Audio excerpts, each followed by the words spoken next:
¡Basta ya! Somos Ciudadanos en Acción. Somos Ciudadanos en Acción y esta vez contamos con la importante participación del doctor Jorge Chávez Cotrina, fiscal superior titular, encargado de la coordinación de las fiscalías de la criminalidad organizada. Doctor Chávez, bienvenido a este programa. Muchísimas gracias por la invitación. Como le comentábamos, este programa es una iniciativa ciudadana que está sumamente preocupada por este contexto de la inseguridad. Quisiéramos que nos comente qué está avanzando la Fiscalía. Dentro del Ministerio Público, el señor fiscal de la Nación ha establecido subsistemas de investigación para combatir el crimen en general. Tenemos fiscalías especializadas en corrupción de funcionarios, tenemos fiscalías especializadas en tráfico de drogas, en terrorismo, fiscalías en lavado de activos, las recientemente creadas hace más o menos 2 meses, y las fiscalías contra el crimen organizado. Cada uno de estos subsistemas tienen su coordinador que dependen directamente del señor fiscal de la Nación, quien emite los criterios generales de actuación de estos subsistemas. Independientemente de ello, tenemos las fiscalías penales que se encargan de ver los delitos comunes, por decirlo así. Las fiscalías de crimen organizado se dedican a investigar conjuntamente con la Policía Nacional todos aquellos delitos vinculados a organizaciones.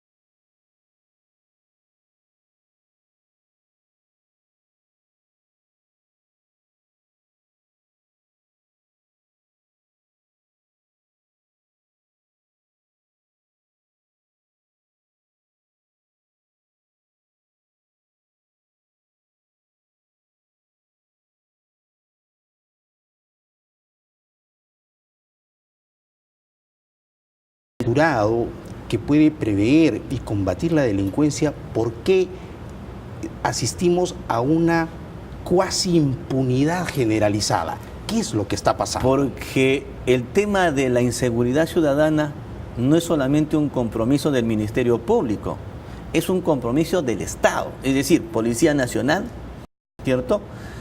Municipalidades, gobiernos regionales y por qué también no decir la ciudadanía, el Poder Judicial.